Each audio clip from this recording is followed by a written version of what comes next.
আল্লাহর জান্নাতটা কেমন হবে শোনেন। ওই জান্নাতে আপনার মনোরঞ্জনের জন্য যেই স্ত্রীগুলো আপনাকে দেবেন, যেই স্ত্রীগুলোর মালিক আপনি হবেন, ওই স্ত্রীগুলো কেমন হবে শোনেন। ওই স্ত্রীগুলো যদি এই পৃথিবীর দিকে উকি দেয় তবে গোটা জগৎ আলোকিত হয়ে যাবে এবং আসমান জমিনের মধ্যবর্তী স্থান সুগন্ধিতে ভরে যাবে। তাদের মাথার ওড়নাটার দাম কত জানেন?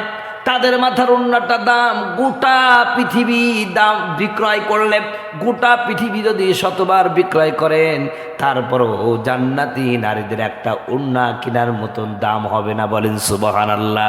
প্রিয় ভাইরা আমার, ওই জান্নাতে কি কি রয়েছেন আমি আপনাকে দেখাই। জান্নাতের 100টি স্তর রয়েছে।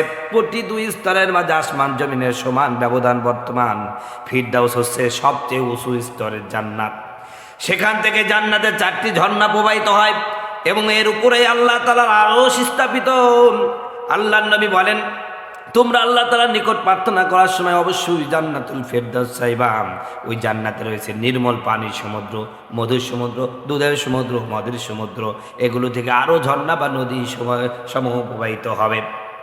জান্নাতের ওই মদে কোনো জ্ঞান শূন্য হয় না, মস্তিষ্ক বিকৃত হবে না, মাথা ব্যথা করবে না, আপনি পাগলের মতন প্রলাপ বকবেন না জান্নাতের মদ খেয়ে।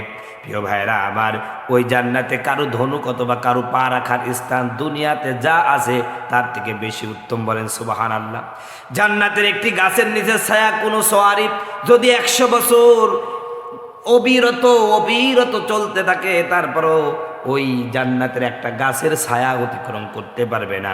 জান্নাতের মুক্তা দিয়ে তৈরি 60 মাইল লম্বা একটি তাঁবু থাকবে। জান্নাতের পাত্র সামগ্রী হবে সোনা এবং রূপার।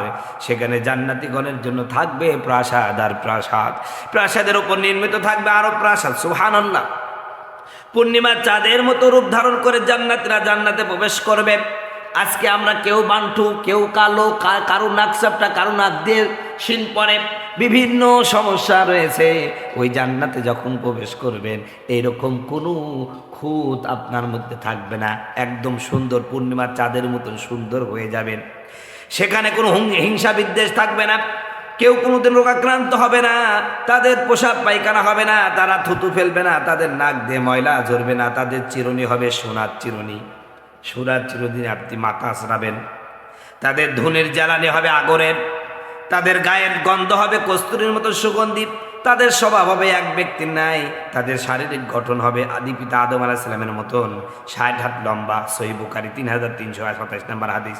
জান্নাতীরা যে খাবারগুলো খাবে ঢেকুর এবং মিষ্ক ঘ্রাণযুক্ত ঘর্ম দ্বারা নিঃশেষ হয়ে যাবে। জান্নাতে খাবার খাবেন, পেট ভরে যাবে, একটা ঢেকুর উঠবে, ওই ঢেকুর দিয়ে দুর্গন্ধ বেরোবে না, মেশকো আম্বরের সুঘ্রাণ বেরো হবে, আর একটু ঘামবেন, পায়খানা হবে না, এমনি খানা জীর্ণ হয়ে যাবে। সুবহানাল্লাহ। শুধু তাই নাই, জান্নাতীরা সুখ শান্তি ও স্বাচ্ছন্দ্যে ডুবে থাকবে। হতাশা দুশ্চিন্তা দুর্ভাবনা থাকবে না, পোশাক পরিচ্ছেদে ময়লা হবে না, পুরাতন হবে না, তাদের যৌবন জীবনে কোনোদিন শেষ হবে না।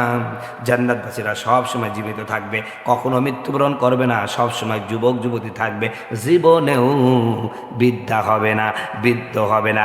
জান্নাতবাসীদের প্রতি আল্লাহ তাআলা বলবেন, আমি তোমাদের উপর আমার সন্তুষ্টি অবধারিত করব, অতঃপর আমি আর কখনো তোমাদের প্রতি অসন্তুষ্ট হব না। সুবহানাল্লাহ। আল্লাহ অসন্তুষ্ট হবেন এমন কোনো চিন্তাই সেদিন নাই। জান্নাতবাসীরা সবসময় জীবিত থাকবে, কখনো মৃত্যুবরণ করবে না, সবসময় যুবক যুবতী থাকবে। জান্নাতবাসীদের প্রতি আল্লাহ তাআলা বলবেন, আমি তোমাদের প্রতি রাজি হয়ে গেলাম। সুবহানাল্লাহ। জান্নাতে ইট স্বর্ণ ও রৌপ্য দ্বারা তৈরি, কঙ্কর হলো মণিমুক্তা, আর মশল্লা হলো সুগন্ধিময় কস্তুরী। জান্নাতে সকল গাছের কাণ্ড হবে সোনার। সুবহানাল্লাহ। জান্নাতের 100 স্তরে যে কোনো এক স্তরে সারা বিশ্বে সকল মানুষ একত্রিত হলেও জায়গা ভরাবে না। জান্নাতে প্রত্যেক ব্যক্তিকে 100 জন পুরুষের সমান যৌন শক্তি সঙ্গম সমতা দিবেন। জান্নাতে প্রত্যেক ব্যক্তিকে 100 জন পুরুষের সমান যৌন শক্তি সঙ্গম সক্ষমতা দিবেন। জান্নাতবাসীগণ লোম গোপ ও দাড়িবিহীন হবে, তাদের চোখ সুরমায়িত হবে।